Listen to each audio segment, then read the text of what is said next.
Recording live from the E. Haley Memorial Studios, straight out of Elmont, Ontario, it's time for This Death Clock Has 60 Minutes, your one and only weekly Warmahordes news broadcast. It's 8 p.m. Wednesday night, the beers are cold, the news is fresh, and the death clock starts now. Good evening, everybody. It is 15 minutes late today. I think that's one of our records for where we don't just give up. Yes. Usually 15 minutes is actually for us really good. Now you say we're 15 minutes late, but what about all the recorded people? We're right on time. We're right on time if you're listening to this after the fact. All right. Thank you, everybody who was on the live chat for sticking around and helping us get yet another audio You're problem beautiful fixed. people. Windows update is what happened. At some point, I'm just going to burn all this stuff down and hand build a computer. No, that's all it does. No, we go to Epiphan and we just buy the thing that is developed by somebody specifically to do this job. That would be so nice. I know, right? Okay, ladies and gentlemen. Somebody give us $10,000. The thing is, there's a problem we have here on Wednesday nights on the Death Clock, and that is that... George. Well, not George. That is that Privateer me. Press loves Wednesdays. to drop everything 1 minute before we start casting. They know we've got a news show, That's and true. so they need to get out news. But the problem and they know is... you'll be 15 minutes late, so you got plenty of time to Yeah, exactly. Exactly. Well, see, the thing is, we have to give it to the guys at PP. It takes them a little while to get themselves organized. Sometimes they don't make their deadline. It's true. So we have to be good about this. And it is actually really great because it means that we get to be first with the news. The problem is we often don't know what it is. Yeah. Because I'm like driving and eating dinner, and then I get here and you guys are like, oh my God, the world just burned. The world is no longer called Immerin. Yeah. They changed that, and we're all playing The Hobbit now.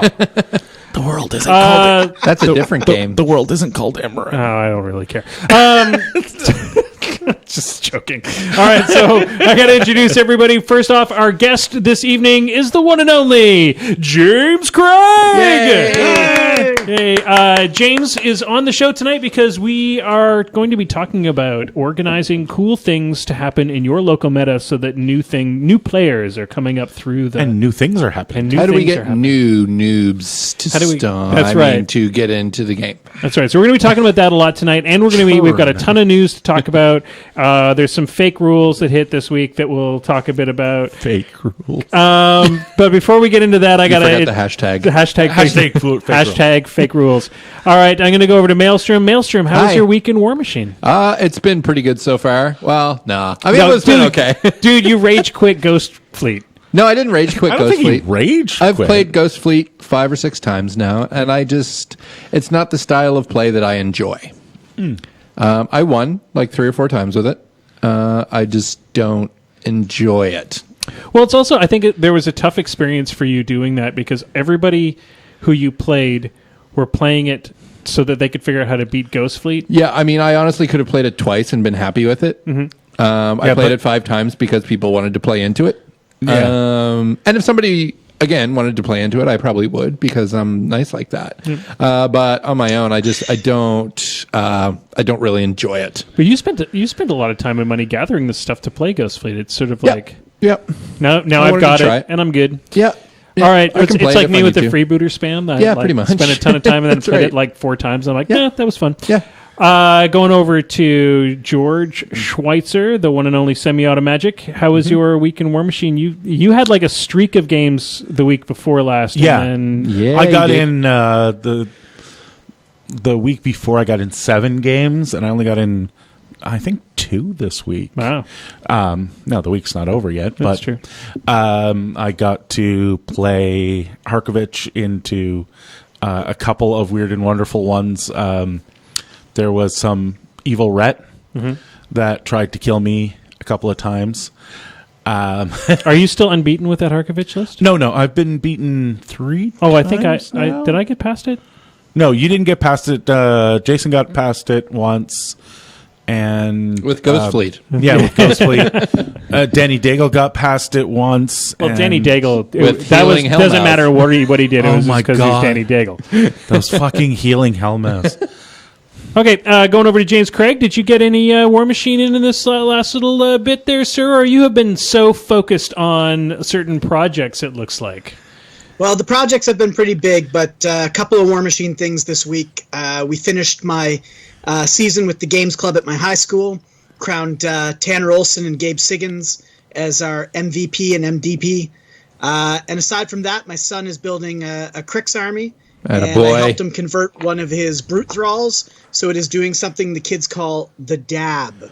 Oh my God, you have a dabbing brute thrall. Oh, that is amazing. And I gave it my son's haircut. So. That is brilliant. I kind of love that. That is super awesome. Damn it. So I got in one game against Ghostfleet this week, and it turns out Thexus is still really good. Yeah. And shocking. Activating it was a lot easier to activate 60 drudges than I thought. Yeah. Or not 60. Yeah. Well, no, sorry, 60 infantry because it's. Well, it would have been 60 drudges, but you never ambushed that goddamn unit. I can never remember to do the ambush. What did we man. do? 4 turns? Yeah, it was something like that. So I was literally like 10. I was 10 men down basically, and still just jammed your shit.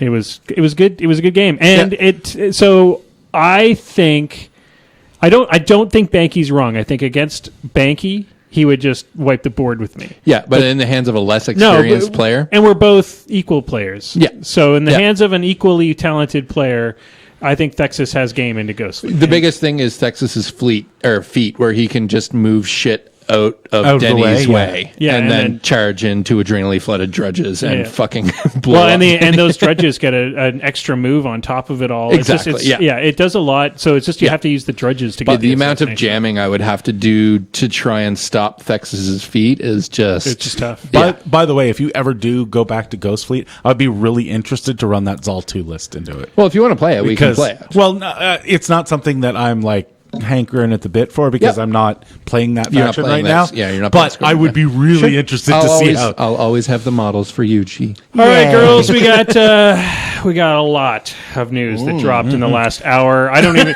James was at a soccer game, so he has no idea all the things that just happened in the last hour. He can just sit there and go, "What the hell?" So, what do we want? How do we want to categorize this stuff? Well, let's talk. Well, first off, we'll talk about the CID stuff that dropped earlier in the week because Signar players, the fake hashtag fake rules. Signar players are fake rule crying because there may or may not be something that may or may not happen to their Stormlances. Well, the different testing rules that they've been doing over the last little while have been not only testing the trenchers, but trencher adjacent things. Yeah. And one of the things that they heard all the time was, why would I play trenchers when there are Stormlances? Yeah. And so they brought the Stormlances into CID, and they had a couple different testing rules that they had put in. One of the set of rules that they were testing was changing Lattimore so that she just gave him +1 to hit. I think it's veteran leader is the rule. Yep. And then I think because they used to get +2 to hit and damage. The current rule is they get +2 to hit and damage, which is so they're crazy. It is nuts. And so the rule that's in testing right now is that she just gives veteran leader, which is +1 to hit, I believe, which makes it more accurate. But I think that's which is still excellent. Yeah. Oh yeah, it's just not crazy with Electro Leaps because Electro Leaps all now doing what, POW 14? Well, in the current rules, the Electro Leaps are POW 14. Now, the thing is, well, you can get them up to POW 16 if you get a Firefly in there. Yeah. So the thing that they changed into testing in CID just today was removing Electroleaps completely from the Lances. That sounds great. Well, here and for someone who plays Dude Spam, this sounds amazing. Yeah, well, I mean, Jesus Christ. Anything. I mean, a bunch of POW 14s just flying off everywhere. Well, and Electro Leaps are overpowered. Electro Leaps are good on certain models, but but with those models, it's ball busting. Yeah. With that, because the mobility that they have combined with the range that they have combined with the support that they have, it just was way overpowered. Okay, it may not have been way overpowered to those Signar players that are I think it's. The I don't problem think is the it models were. completely shrouds every other model. That's it. in Yeah, the faction. I don't think it necessarily was overpowered. It was definitely strong. Don't get me wrong, but I think the real problem was that it was eliminating other choices from the faction. I feel really bad for Russ.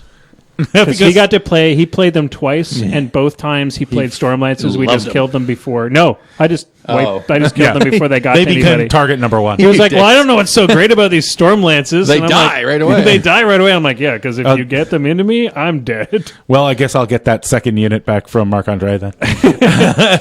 All right. He'll be like, yeah. So that was it in the world of fake rules. Although, Oh no, there was all kinds of stuff in SR Well, 2017. yes, but we're going to talk about that in a second because that's no longer that's coming out of fake rules. But now. also in testing things like siege picking up dual attack and stuff like that. Like there was a bunch of there was a bunch of stuff, and we'll see it all encourage- change again in a couple of days, and there'll be new fake rules. Is this the end of Trenchers right now? No, there's another week, isn't there? We're already on week 2. Oh, of are we? Trenchers. Wow, And I time thought they were only flies 2 when weeks. you're Well, but not we paying won't know if attention. any of this stuff is gospel for another Till till September. Lock and load. September. So No. what's happening in September? Well, in September, this is real things are going to Real happen. news? Real news. Hashtag real news. Hashtag real news. oh my god. So they announced today that they announced in the Primecast that No Quarter is now going to be the foundation for all publication coming out of Privateer Press. So all Not all, but except for they will still do army books for new releases of New factions. new factions. Once per year. Yeah, they're talking about once per year new factions, which is crazy. Yes. But Yeah. that means that fundamentally there may be a change in the way that Private Press is looking at factions. So they may stay with the core of theoretically. Theoretically, what I'm theorizing is, and we can all theorize separately, but my thinking is that they're going to keep making micro factions. Yep. Because I think the success of things like Cephalix, COC, where you have a tight bound rule set, and they don't feel obligated to just keep adding on to said factions or on ever And add balancing anything things to it. within that faction. They can get one faction super balanced, get it well structured, and Yep. then not have to return to it on a weekly basis. Makes sense to me. I mean, Does that make sense to everybody else, James? Love it. Love it. Yeah. Love it. Yeah, and it means that we get cool new ideas every once in a while. It's not just, okay, we got another 10 Russian bearded dudes. yeah. And anyway. Yeah, we get to see different Well, looking and stuff. the other thing is, kind of like they've done with the mercenaries, for example, they can put out things that are subsets of factions as well. Yeah. They can put out something like the Horse Lord's army and not make it a Khadorian-wide army, make it just the Plains people and do their thing. They can cross over a couple of models and build a new faction around it and call it a day. Yeah. I think that's great. I think that's awesome, and Yeah. it means that they can add models without doing bloat into a different faction. Yep. And they could still have cool models that cross both, like the way that they did with the old witch. yeah. Okay, so Saw the 3D CAD drawing of Oh, that today. man. did you like that segue? Yeah. She's sexy. So we saw the Old Witch. We also saw some more of the Grimkin. Oh, yeah, the Frightmare. Oh my goodness, the Frightmare. What a beautiful piece of Hellraiser Horror. material that is. that little fucker's gonna haunt my nightmares. I I'll tell you love that. it. So there's that's just the tip of the iceberg here, because they also talked about the first thing that's going to happen in No Quarter is it'll be the official release of the Trenchers faction. So think of it this way: Trenchers Theme Force. the Theme Force. Sorry. But think of this, that months ago they talked about how they were going to do these Theme Forces books, so there would have been a Trencher book, and instead they're going to put it in No Quarter, which means it's going to be less expensive, because you're not going to be buying 10 books to try to keep up. And the next part of all of this is they also announced that they are going to go back into the vaults, because one of the biggest requests that comes from new War Machine players is, where do I find the lore where does it start? Because I've got this book that starts in the middle of a story. So what they've said is, so in No Quarter, they're going to start the story back over again, starting with the very first stuff that was published in the original books. Now, to be clear, this isn't a reboot, right? This No, is- not a reboot. They're just, is just- going to retell the story. They're going to clean it up, make sure that probably get rid of some mistakes. probably make it eternally consistent. Yeah. because it isn't right now. Yeah, so they're basically going to re-give the history of the Iron Kingdom. Of Western Imran. Of Western Imran, yeah. I'll tell you, I've got a couple hundred issues of an alternate game magazine on my shelf. And there are times when that magazine was fabulous, and there are times where it was terrible. And I love the idea of Privateer Press going back, looking at their magazine extension of their brand and saying, look, let's make this thing vibrant. Let's make it really valuable. Let's give it new focus. I think it's fantastic. And what's more, in a really classy move, they also announced that people who have subscriptions currently, their subscriptions will turn over to the new No Quarter Prime, even though the No Quarter Prime is a bigger magazine and will cost more.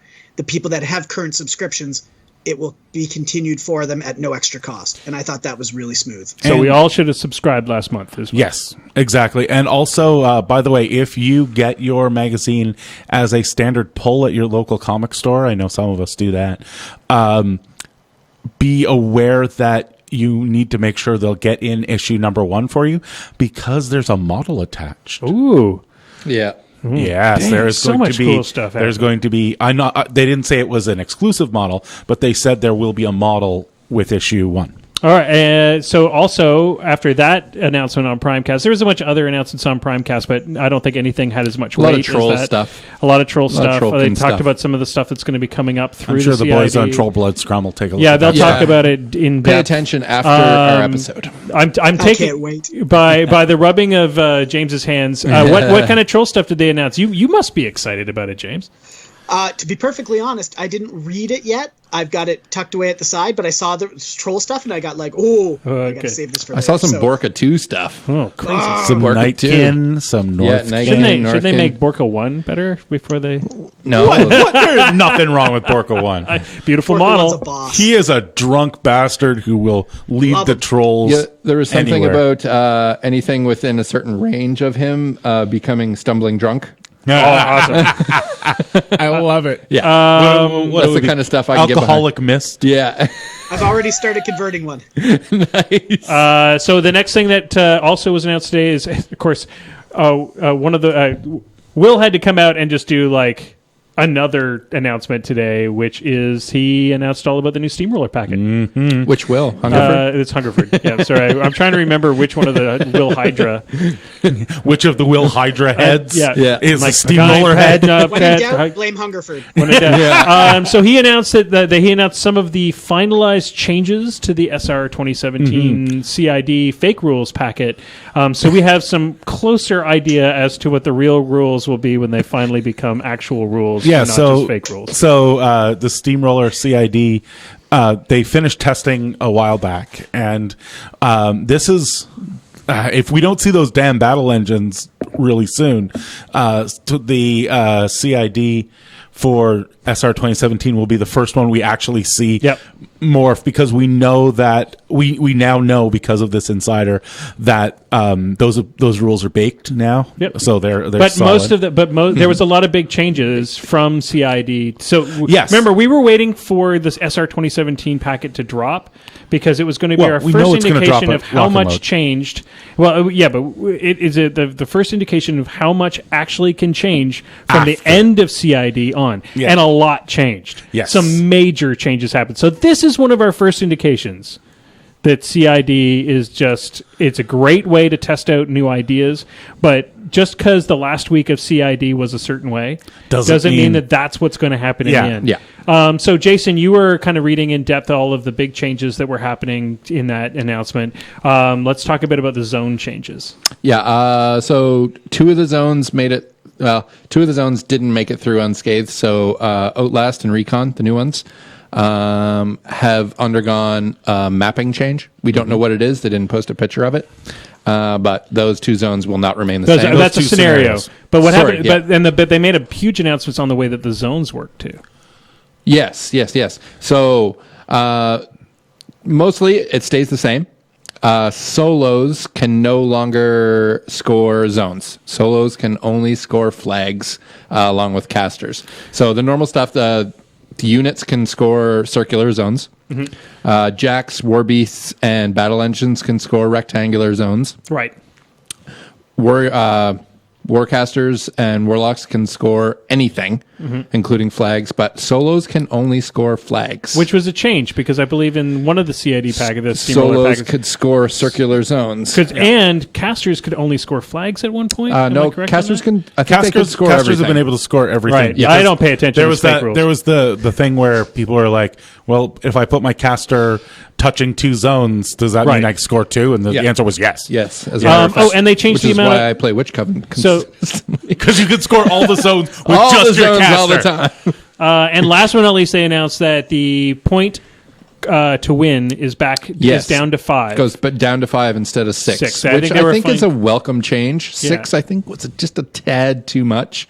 It had a lot of people just kind of ignoring scoring in the first place. It's too hard to get to that point. 6 it's a daunting task when you just look at it. Like, so anybody who's playing against me, feel free to ignore scoring. I'm totally okay with that. Yes, you and your 8 jacks and Harkovich. I will not be ignoring scoring. You can go ahead and do that. Company of Iron. That was the last Company of Iron. So, James, I'm going to actually ask your opinion in just a second. So, so what? Not now. In a second. No, but because I want to go over Company of Iron first. Because it speaks to something that has happened in the past. So Company of Iron is a skirmish level game to be played with War Machine models.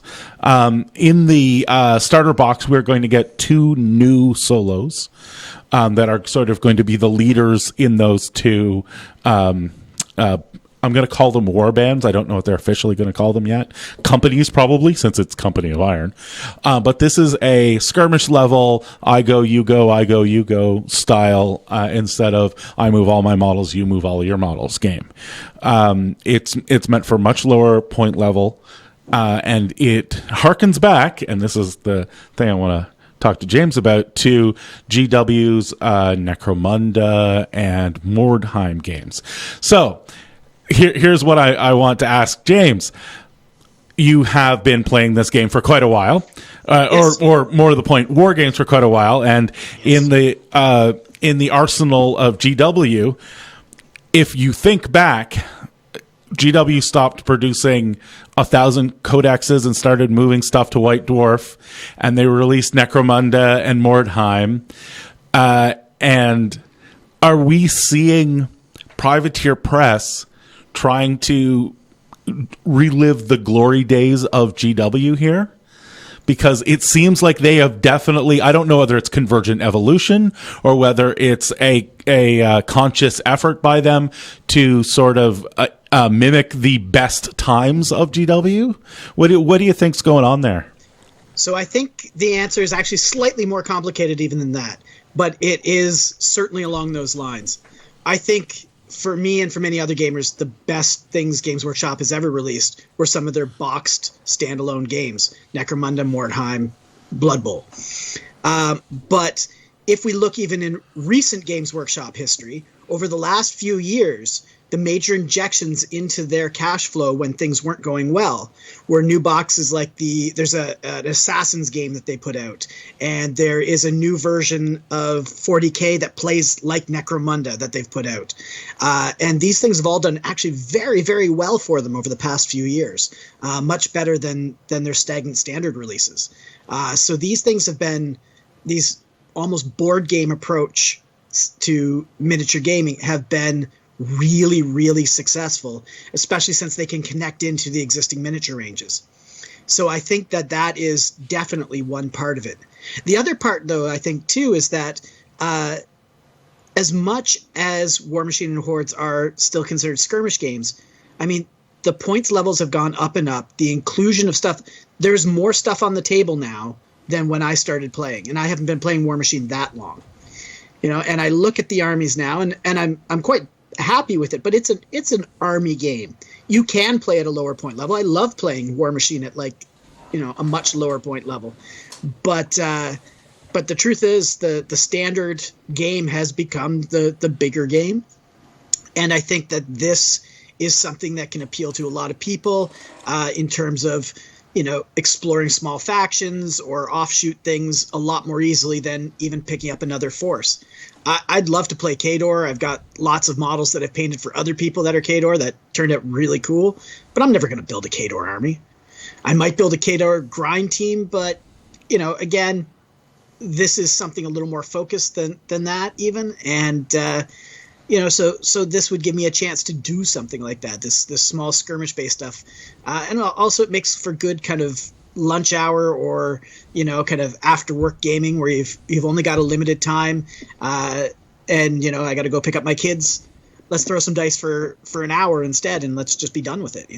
I like that a lot. I think it also plays into what we've been talking a lot. We're going to be talking about on tonight's cast once we get past the mass amount of news that happened this week. We're doing a cast tonight too. Yeah. And it's actually a good segue because one of the things that we've heard from our newer players at our local pub where we play every Monday night. We had 2 new players join the fold, Jason's wife and our friend Patrick. Both of them found the game, and it may have to do with the way that we play it. It might also have to do with just the game itself. They both found the game almost too heavily complicated, and what they wanted was something that they could come in, get a half hour to an hour game in. So they stayed with battle box point levels. They didn't really branch out from that. They may be the right audience for these types of games, and that may help them grow their sort of miniature savvy. The reality is they weren't miniature players to start with. No. Yeah, I think that's a big draw for some people, that these could be all you need. And a good gateway to get into miniature gaming. Yeah, I mentioned it to my wife and was like, way smaller army. And way more back and forth. Mm-hmm. You activate a model, I activate a model, and she was super excited. Yep, and I mentioned it to Patrick, and he was like, "Oh, that's what I need. That's the game I need." Yeah. All right, guys, let's get into the roundtable because that's a perfect segue. Tonight, we brought James on because James and I have been talking a bit for a while now about his club that he's formed at his school. James is a teacher, and one of the things that he's heavily involved in is bringing gaming to his students. The first thing I said, and I've said it several times to him since that, is, God damn it, I wish I had had that when I was in high school. Oh my God, that would have been amazing. Like a teacher, we had our own game groups that we would go play in a conference room in the library or whatever, but we never had a teacher-supported club that was part of the general thing that happens out of school. Some kids are great at sports, some kids are good at music.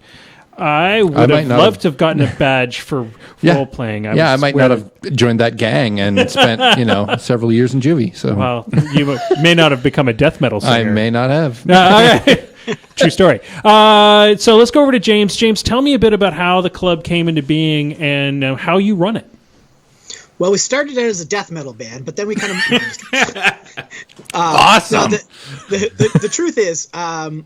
When I started teaching, I had an art club at my school, and because I'm an art teacher, and that was fun. But I had a lot of kids that were showing up because, like you were saying, they didn't want to show up for other things, but they really needed some kind of just social place to be and something to do. I mean, I live in a pretty small town, and there's not really an enormous amount of opportunity for kids here, and because of that, a lot of kids, you set up a place that's fun and social, and they will come. But I found that more and more I had kids that wanted to play things like Pokemon, or some kids would be working on paintings and drawings, and I'd pull up my miniatures and start painting some of them, and they're like, "Ooh, what's that?" And so I started handing those out too. And it just kind of over time, I realized, wouldn't I have loved to have had something like this in high school? Why am I not tapping into this group that's right in front of me and see if they're interested? And sure enough, over time, I had less and less kids working on, fine art stuff. I mean, kids are always welcome to use my room for that. But we made it a weekly thing where we would throw down games, and together we, would run canteens at the dance, or, sell freezies at a sports event or something like that. And we collected quite a group of games and some pretty fun things to do. And it's become, a huge social event every week at my school. And it's, the club's been going for more than 10 years now. And it's just become something really, really awesome. It's so exciting to me that what we did, Muse on Minis sponsors our show. And the way that they sponsor our show is they generously let us post our stuff along with their stuff, which gets our names out there. Which, honestly, if we've said it a million times, if it weren't for Muse, you guys wouldn't have ever heard our show. But it would just be the 5 guys that used to show up in our chat on a weekly basis. But we've got so many tokens that come from Muse, and it was just at the point where it was like, I love these guys and I want to keep supporting them, and I want to do this, but I think that there's a better way for us to use our resources. And so what we've done is the next sort of couple packages that come from Muse, we got James to just give them a list of the stuff that they need for their game club, and we're sending our stuff to the gaming club, because honestly, that to me is better advertising for Muse on Minis than anything else. If we can get those into the hands of new players, that's going to be the things that they want later on. Absolutely. So anyway, that's one of the cool things that sort of came out. I want to give a shout out to Muse and John and the guys at Muse. Big ups to Muse and to you guys. Thank you for all of you and to Muse for this. This is an incredible opportunity. It's really helping us to kind of take our next run at doing some really cool stuff with the kids. Yeah, and it's the least we can do, but it's awesome to get it's awesome to get John involved in these type of things. Exactly. And I know he's super excited about it as well. Yeah, for sure. So I guess what we're going to talk about to sort of bring this all around is bringing in new blood. And one of the things that excited me about what James is doing, and we'll talk about it again in future shows as well, but what excites me about it is we forget that, because we go to the gaming store, and there's a 15-year-old there who's a little bit annoying, and then we go target our buddy that we play games with all the time. We're like, hey, I'm going to play a game with you, and the 15-year-old kid doesn't... He's interested, but he's not hooked. So that's a mistake that we're making, because we forget about it as gamers, as Knuckle Dragon War Dolly playing nerds, that it's important to bring in new players, or eventually there'll be nobody to play against. I'm just going to have to keep playing against you, scrubs. Yeah, exactly. ain't nobody wants that. So the first thing that I wanted to talk about was, how do we get new players to play? Well, James is lucky. Yeah. He has a captive audience. First, you rent a van, and then you put free models on the side of it. It plays this like. Oh God! Now I need an old ice cream truck. So I think both of you guys were part of the former PG program, and a large portion of your gig with that was to encourage new players. You bring you brought the game, they brought the bodies, so to speak. How? So let's go to George first, and then I want to ask the same question to James. Is what was your trick, or what were you looking for when you saw? How did you identify the interested gamer? Well, identifying the interested gamer is generally very easy in the situations in which you're drawing in new gamers. You put a bunch of shiny models on a table, and then everybody who stops is interested enough to play the game. And that's the thing that you have to realize, that anybody who stops and looks at a model is a potential game player. Right. It's all about either selling the hobby side to them, selling the game side to them, or actually just selling the whole package. So going over to James, what kind of events did you run, and do you still run, aside from the program that you're running at the school? What type of events did you run to sort of to get those people to come to you, or where did you go? So a variety of things. I mean, as a PG, and before that as Grey Knight Commando, I did all the Games Workshop-y stuff too. I've always been more of a hobby guy and a community guy than a rule guy. So I would show up anywhere they would let me show up. I show up at toy conventions. I show up at anything that deals with like video games or anything like that. I say, can I have some table space? And I'm promoting events for kids. There's a military base in my town. I connected with the Family Military Resource Center. Military Family Resource. There we go. And I ran stuff for kids at those. And any chance I got, whether it was a store or an event, but those public events were usually pretty good for getting me at least, one or two more sets of eyes on what we're doing. And basically I bring a couple of friends and we horse around for the day. And I think that, like George said, anybody who stops and looks is good, but anybody who kind of gives me a sideways look, P.T. Barnum, sell all the time. Absolutely. So so we're going to by talk hook or by crook, we get them in. So we're going to talk in our focus segment, which will be in a couple minutes. We're going to focus on how to teach rules to new players. So let's not get lost on that because there's a whole secondary side. Yeah, I want to speak to what James was just talking about because one of the biggest things about attracting new players is being the biggest extrovert you have ever been. And for a lot of us nerds, that is actually a really hard thing to do. If, I think both of you have been at a con with me now. Yeah. And I am a very different person when I am hanging around as when I have the PG shirt on because I just assumed you were drunk. when I'm hanging out. Yes. Yeah. Almont water. It's a thing. He actually huffs glue. It's actually that's super glue. Yeah. When I'm at when I'm at a con, and by the way, if you are if you're someone who is interested in getting new players into a game, take the prettiest fully painted models you can to a big event and play War Machine in front of a lot of people, and they will come to you. They will find you. Yeah. But Not just the prettiest models you have, but the prettiest 3D terrain. Yeah, you guys can't probably see it on the stream right now, but we are actually on a table full of 3D terrain and a moose. See it? Oh, yeah, and a drunken moose. Yeah, so I stole his booze though. When you are, yeah, you did. When you are at these events, anybody who looks at the game, you want to say, "Hey, do you want to try this?" And you don't need to talk about what type of game it is at the beginning. You don't need to talk about any of that stuff. You just literally say, do you want to try this?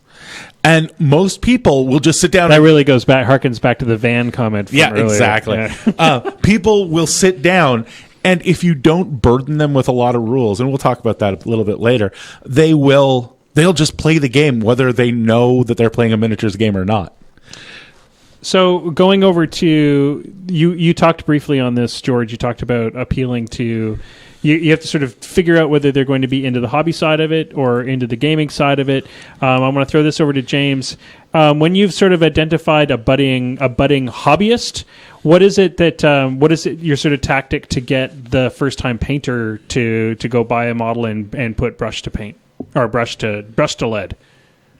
So where possible, I give them a model. You give them one, they'll start, then they'll want another one. Mm-hmm. And then they don't mind. And if I can put paint in their hands and say, come on, we'll just do this. And you try this. And I'll show you how to do a couple of things. And if you give them a model and let them, borrow some paint, you say, all right, so here's your model. You finish this one up. You should pick up a brush, grab yourself another one, and head on out. So usually it's the two model combo whenever possible. I give away one or two models depending on the time frame that we have, and if they have it, they'll want to do it, and if they want to do it, then they'll start doing more. If you've ever gone to a con with James, he generally brings 8 boxes worth of painting stuff, yep. and just sits. And this is kind of cool too. Is just sitting there painting will often get other people. Painting. Yeah, for sure. Yeah. Okay. Yeah, show them one cool trick when you're at it. Yeah. If you've got one shortcut or cool thing, makes all the difference because then they feel like you can do something really awesome. It's very interesting. At any big event, nobody wants to be the first person doing a thing.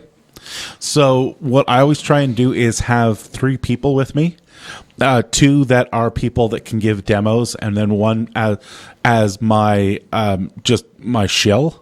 Someone that I can have playing against another person so that people see that there's somebody already doing it, and they'll go into it. Now, a lot of the time I'll be the show. I'll have two people running demos, and I'll be collecting up people. I'll be playing when someone else, when they don't have someone there. But as long as someone is already doing the thing, people will be like, oh, if someone else is doing the thing, I can do the thing too. Yep. And if you only have one table to demo on, you get a couple of people playing, and then as somebody comes over, you slide them in. You say, here, you take these two models and have some dice, and let's just try this. Yeah. And you just say, oh, you need 4s, roll all those dice. Or you need 6s, roll all those dice, see what happens. And then you just kind of keep handing them more stuff. You don't tell them why. You say, okay, we're shooting at that guy you want to shoot.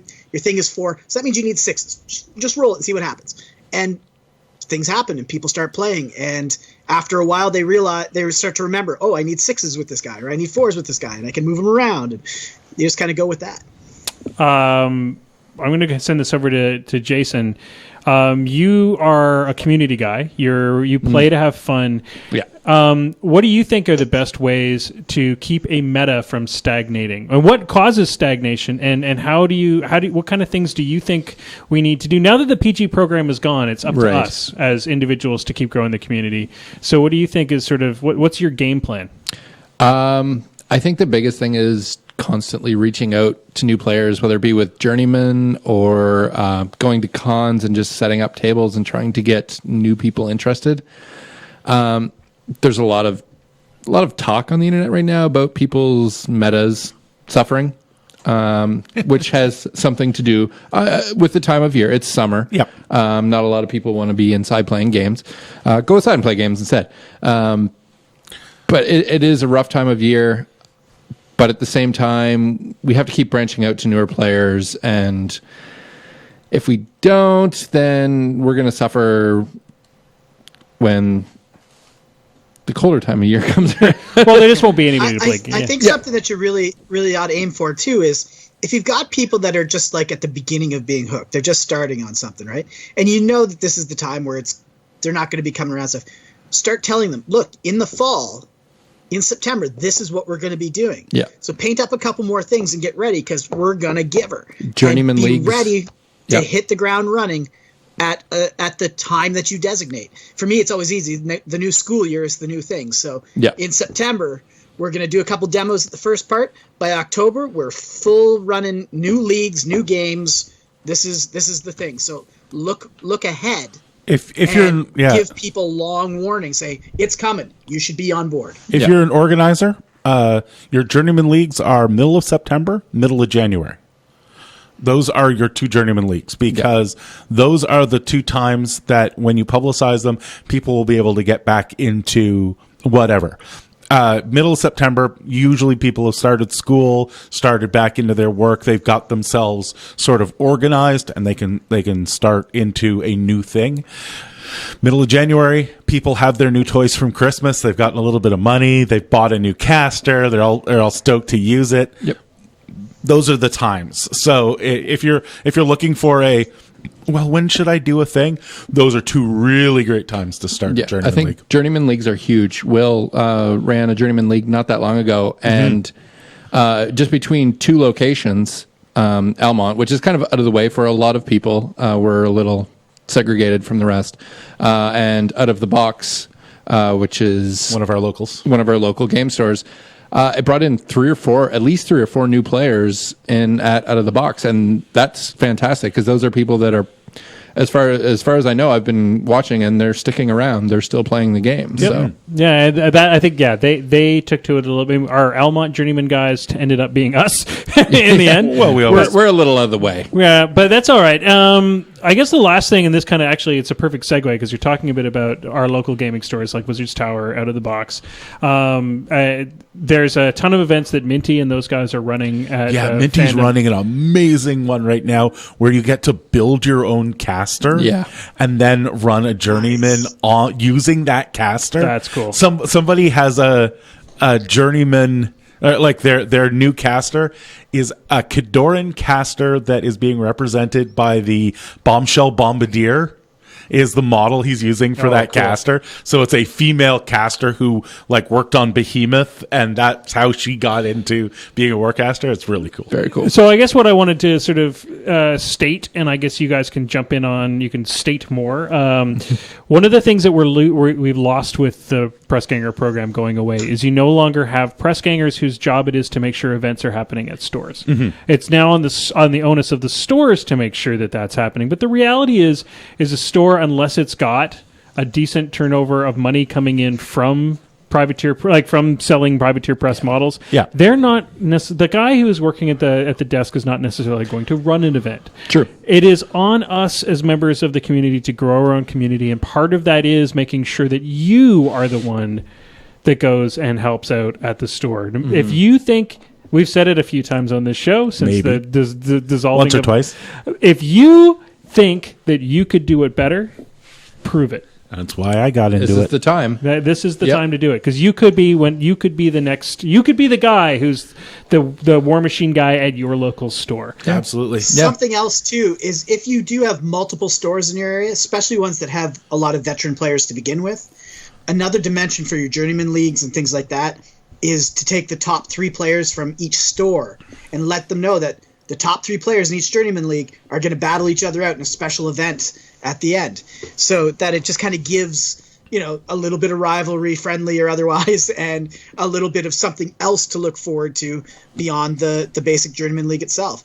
And maybe a new player will end up in one of those top 3 spots, but if you're a veteran player who's like, all right, everybody's doing journeyman, let's do journeyman again, it gives them something else too. It adds on to theirs. Throw some crazy moose trophy or something. I don't know. Sounds like a grand idea. Sounds like a great idea. And suddenly everybody's playing for fun or for a different thing. I used to get large beer steins and get them glass etched with the player's name that wins things on it and their faction symbol. Things like that. So we used to have a lot of fun with stuff like that, or dog tags or whatnot. They're not expensive, and you can do some pretty cool stuff. People like to have a giant personalized beer stein, strangely enough. People like prizes. I don't care who you are.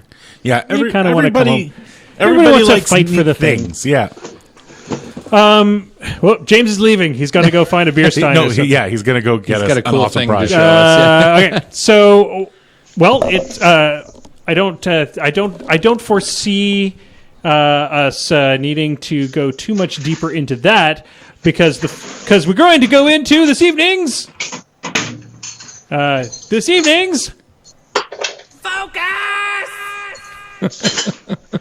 So the focus for this evening, of course, is teaching the rules to new players. Oh, and here's James. He's back. He's got his beer stein now. Personalized beer stein. Oh, I love it. And the dog tag. Nice. So tonight's focus, we're going to talk about teaching the rules to new players. We're lucky enough to have 2 of the top PGs, I think, in the world. Yeah. Not on this podcast. It's on another podcast. They'll be on later on Troll Blood Scrum. No, I'm kidding. Daryl. Daryl's going to be on Troll Blood tonight. We're lucky enough to have 2 very active who, when they were part of the PG program, were very active and are still very active in the community, who do a lot of teaching the rules. So let's talk quickly. We're going to spend about 10 minutes, 15 minutes on this. Let's talk a bit quickly about how to teach games to a new player. We haven't talked about this in a long, long time, George. I think It is a bit of a science. It is a science. There is a science. So you have your method, and we'll get James to. I'm sure James's method is slightly different than yours, because everybody's got their own way of doing it. But what is quickly, and I'm going to time you. Explain your sort of method to teaching. When you sit down for the first time with a new player, how do you teach the game? Well, You're on the death clock, go! my normal teaching method is what I call cinematic wargaming or cinematic demos. So the idea is that when you set up a demo game, it's not deploy A, deploy B, roll off to see who goes first, anything like that.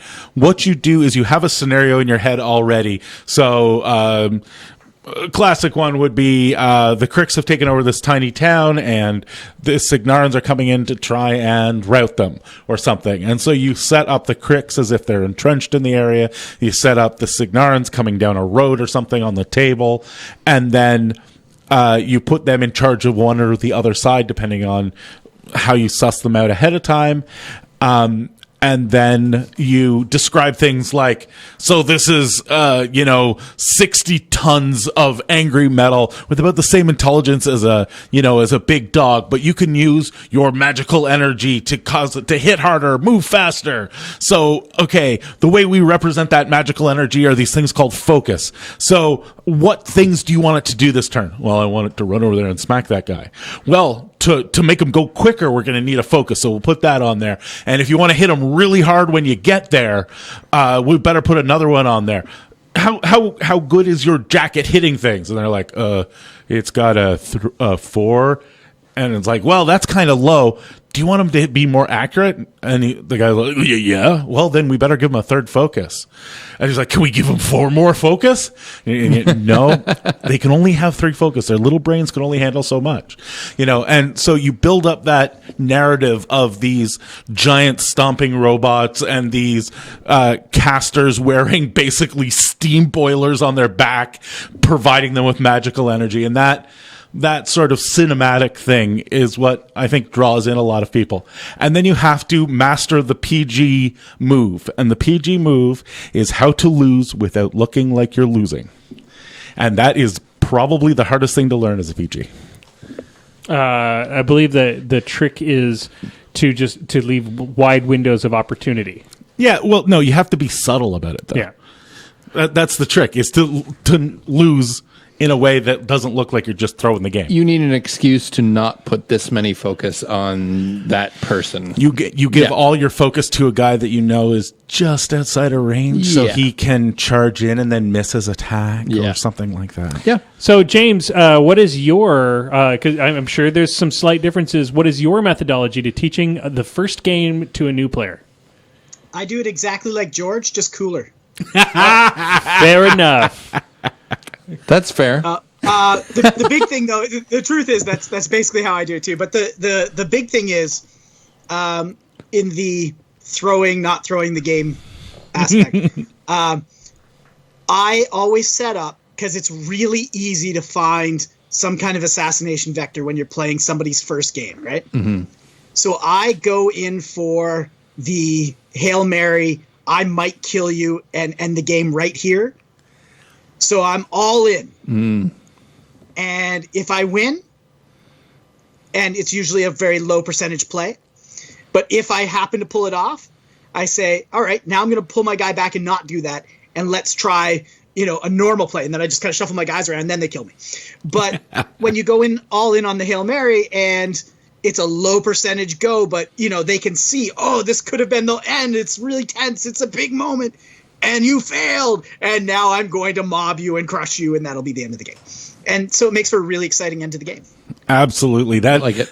that is so true. It is really, it's always amazing when they see that assassination run fail. They're like, I could have done that.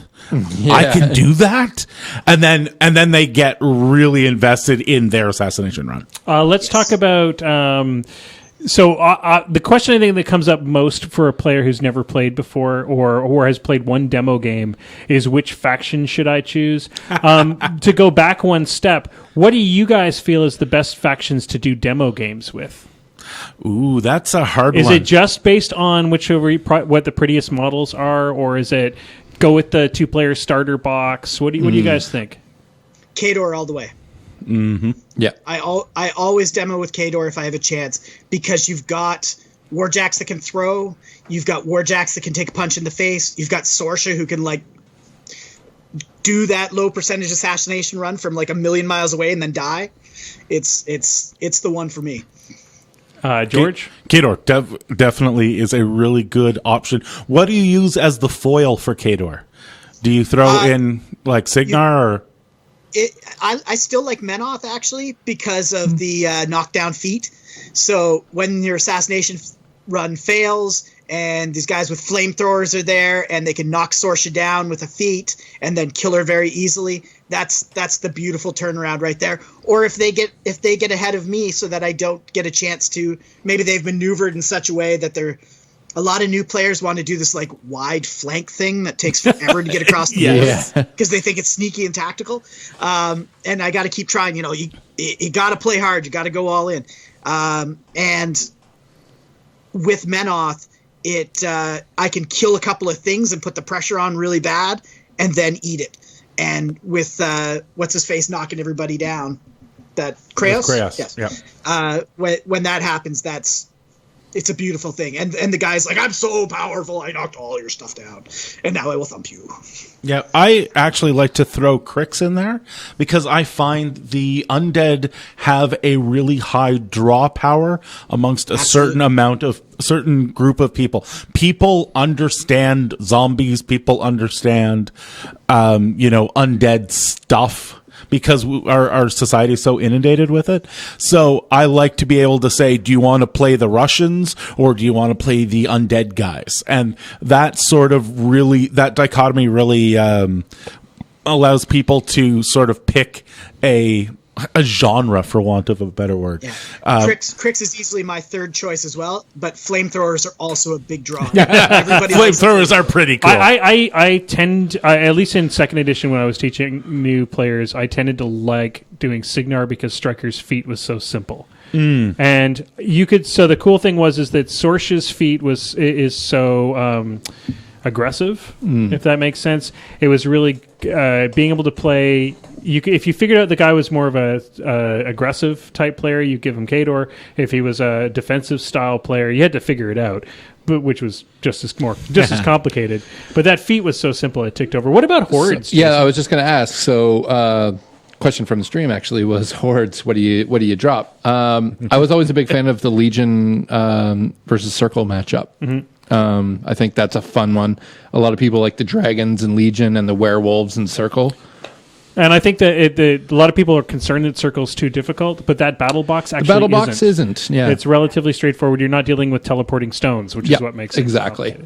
All right, guys, I think we're going to leave that there because I think we've sort of covered the basic gambits, but I encourage everybody out there that listened to the show tonight to go grab a new player and teach them how to play a game. One of the things that, George, we didn't mention is a good way to start is only play front of card.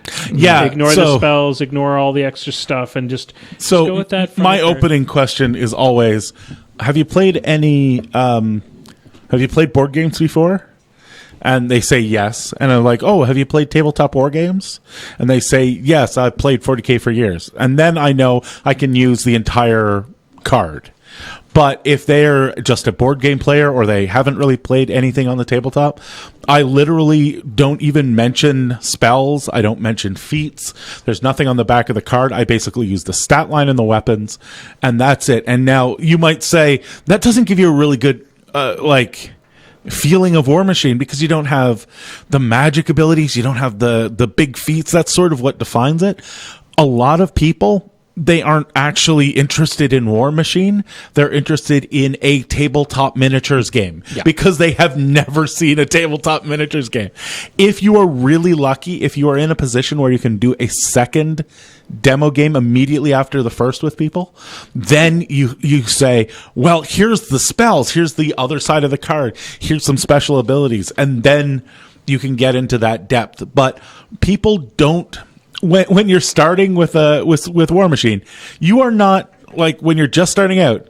Who cares about any of that stuff? Yeah. You want to smack somebody in the head with a big axe, buy a starter box, and go home. Yeah. Like that's what you need.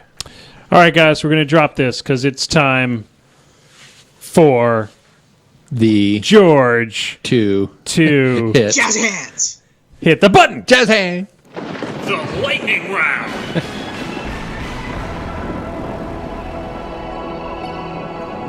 The lightning round 10 of the hardest questions in all of War Machine. And this week, Minty is back with a second question. He actually lined me up a bunch. And he promised that this week's question is actually it's actually model related. So thank you, Minty. This one's a good one. It's still a Minty fresh question. Of course, evil it's as balls. ridiculous. Yeah. All right, question number. How many buttons are Exactly on the coat of Reinhold. What is the power? So, question number 1. You guys know how to play the game. If you're playing at home, if you're watching the stream live, you try to answer the questions as fast as you can on the stream. Jason will tell us at the end who is winning. Usually, it just has to do with the one or two people that are actually paying attention. Yes. And there are no prizes, and the points don't matter. Question number 1: What is the power electrocharger? Bleh. What does the power electrocharger do? It's on Lattermore's card. George. Electrocharger is the thing that gives them +2 to hit and damage. On it's on Lattermore's card. On range On attacks. what? Oh! I'll give it to you. That's a half a point. You're like That's on a what? half a On point. Lattermore's card? You only gave like half the answers. I knew what and you meant. it only applies to storm lances. Some Signar, opposed to- Well, it's just important to know. some that Signar crap. I don't know. All right, question number 2. What is the range on Braylon Wanderhart's pistols? 8. It is 8. Nice. Anybody know who Braylon Wonderheart is? Well, No. Faction? Has follow- anybody got a faction? Follow-up question. Oh, it's a troll. Cool. Yeah, follow-up question for the extra bonus point. Is Braylon a man or a woman? Go for it. Woman. It's a Female. woman. Yeah. Name- Failure. It's a troll. It's not a woman. troll. Who is Loki bonded to? Thor. I knew that was coming. Anybody? Hector Warby? Go for it, Jason. That is. Oh God. That is a constipated. I can't Tuna, remember because she her gets name. everything else. It's not Tuna. I can't remember. It's Tanith. Tanith. God damn it. It's Not Bradigus, because not- nobody cares anymore. poor Brad. I love that guy. I literally His model is switched to so circle. awesome. I switched to circle to play that model. I didn't care if it So was it's no your good. fault. I didn't play. I did play Sticks and Stones in the end. Yeah, you but- did. for a little while, but just so I could play that model. What is the FA of a bloat thrall? George. Bloat thrall is the same as the number of units. No, it's 2. Oh, Yeah. cool. Oh, that guy's not the UA. He's No, the you're solo? thinking of Mobius. Oh, damn Mobius it. and the bow throw. Question number 5. What 3 spells can a Kolden Lord cast? Go for it. I'll make a shot at this because it's a Kadoran model, so it's going to have like Hoarfrost probably. A Kolden Lord, so it's going to have some kind of ranged attack. I'm going to say it's a spray 8. No. No. Frostbite, Ice Cage, and Wind Ravager. Oh. Frostbite, Ice Cage, and Wind Ravager. Well, Question number 6. Vial can be attached to what? Jason. Dickel, because nobody plays Hex Hunters anymore. I was gonna. You were gonna say Hex Hunters, right? It was Hex Hunter. You get 5 points for that one. thank you. They do because you have to take a magical don't. unit. A magical unit has to be included in. Well, it doesn't have to be, but Oracle's allows you a magical unit. Yeah, you get And then you Making up rules. Question number. CID. poor Yes. Bial. This CID. Come on. CID. Poor CID. shitty Hex Hunters. poor Hex Hunters. Question number 7. What is the limit to the amount of grunts Alexia can create? George. There isn't one? No, there is. There is is actually a hard limit. Okay. Anybody else? 3. Nope. No, it's like 20. It's Really? 20. Holy shit. Yeah. She caps out at 20. I hate that bitch. I knew it was a fuck ton, but I thought it didn't Well, that's actually the have a best check. part about running her behind dredges, because the dredges die, Just she die collects and- the souls Yeah. and just turns them into more. And the crazy thing is, she comes with 20 Yeah. in the box. Yeah. When I bought that box, I'm like, freaking whatever it was like $70 for Yeah. one friggin'. That's ridiculous. I'm like, holy shit, there's 22 models in this. Yeah. It's like the biggest unit ever. All right, question number 8. Yeah, they're what is the rat of a ghost sniper? 6. No, it is 7. It is 7. 7? Sorry. It's 7. Hey! 10 more points for Jason. Also, they're just snipers now. They lost stuff. That's true. Question number 9. What is a bull snapper's animus? Bull snapper. What's its animus? Rage? Nope. Okay. Anybody else? Anybody else? Anybody else? I like Snapple. Spiny growth. Spiny growth. That's why they were in all kinds of lists. All right, it's question number 10. It's the Minty Fresh question of the week, ladies and gentlemen. Because we've been doing so well with the others. How many metal parts did the first Virus model consist of? Main body, bird, arm. Matt, 5. Yeah, it was 5. Main body, bird. Can you tell me what those parts were? Ooh, head and shoulders, knees and toes. Pretty good. Eyes, ears, mouth, It's Lord Virus, Iotian Eldritch, Sithis body, Sithis arm, and 2 30mm bases. It was a trick question because Virus is a single bit. the first Virus model was from the IKRPG line. Oh. And he included the bases. God as damn it, parts. Minty. You tricksy bastard. But yeah, that's pretty cool that he found an old IKRPG model. He even gave us the link. See, chat has the same answer I did. Bird, head, body, shoulder. I thought it was bird, arm, body. No, but it was because it was an IKRPG model. Yeah. But the funny part was you still got it right. So So my favorite answer from the chat on those questions was the first one where he asked the range of that shot. Daryl answered 12 because if you're not using snipe, you're a dumbass. these 10 things, points to you. these things are true. Yeah. True thing is true. Daryl might have just won the chat. All right, Daryl won the chat. All right, ladies and gentlemen, we are going to wrap things up for tonight. It's been actually, and I want to first thank James for coming on last minute. It's always a pleasure having you here, sir, and thanks for all the great stuff you do for the community. A gentleman amongst gentlemen dudes. A gentleman amongst a bunch of plebes. Yeah, a bunch of plebs. Dude. Okay, George, I do need to give a shout out for Minty's got some events coming up that he wanted to talk about. He's got a terrain focused 50-point tournament coming up.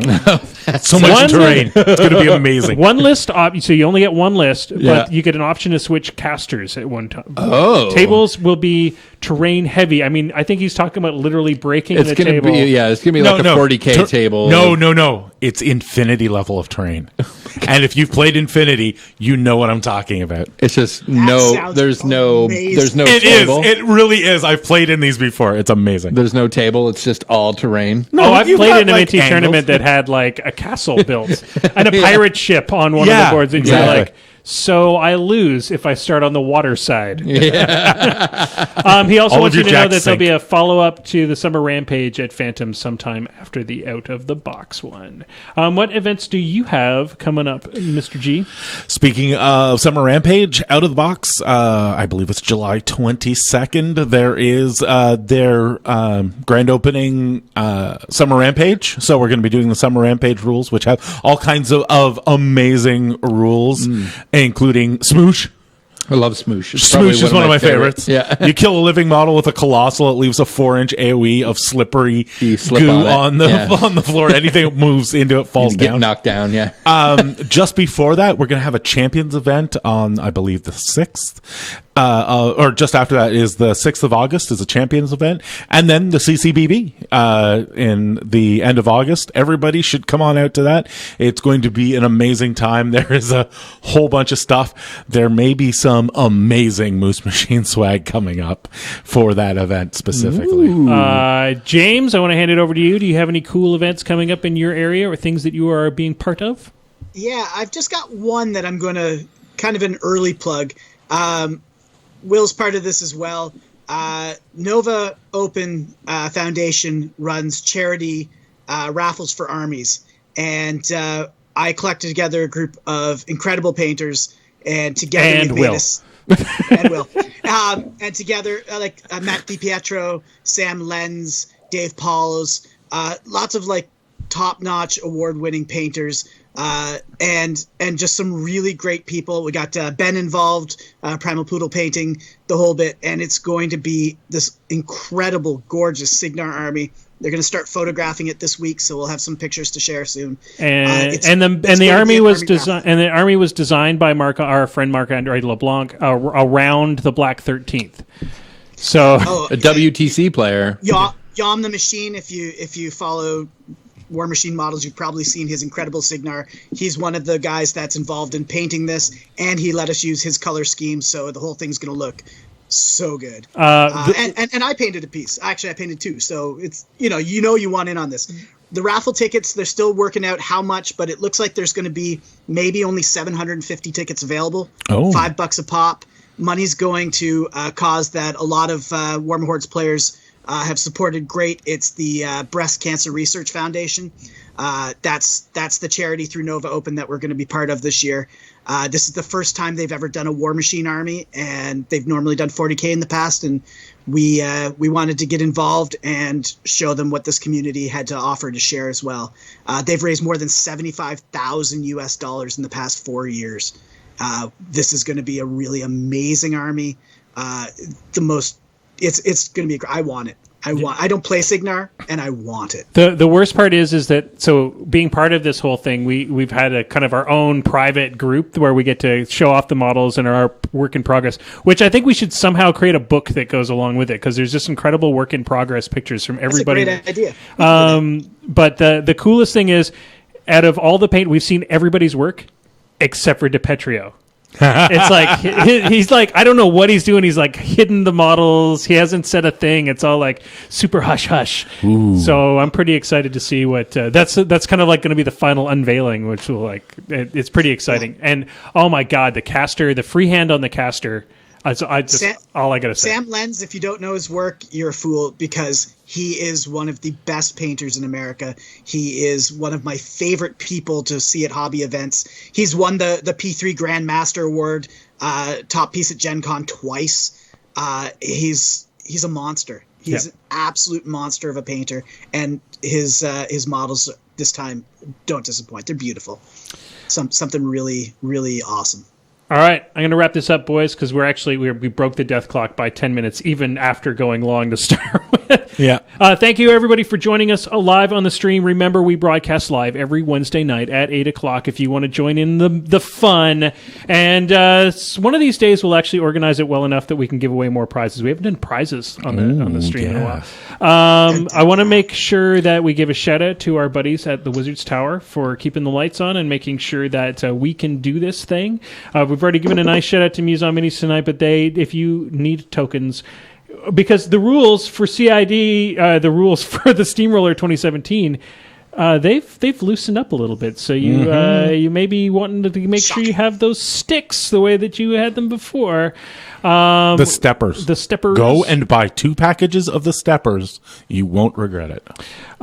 Is there anything else we need to shout out for? Oh, Trollblood Scrum coming up after this. Scrum's coming up. Jason, Daryl from Combo Smite? Daryl from Combo Smite is on Trollblood Scrum tonight, so that ought to be a good episode. That'll be a fun show to watch. Yeah. I think your job from now on should just be Fraser Upkeep. Yeah, exactly. I'm cool with that. What does Fraser need us to talk about? Fraser would like us to talk about WMHBattleReporter.com and the app.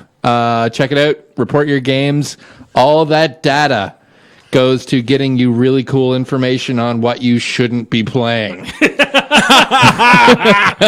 No, try everything. It's fun. All right, everybody. That's it for us. George, hit that button. Dice down. Moose Machine and This Death Clock Has 60 Minutes is a proud part of the Muse on Minis network. Podcasts go online every Thursday morning. You can watch the show live every Wednesday night at 8 p.m. Eastern on Twitch, and keep in touch with us on our Facebook page. Just Google Moose Machine. If you can't find us, you're doing the internet wrong.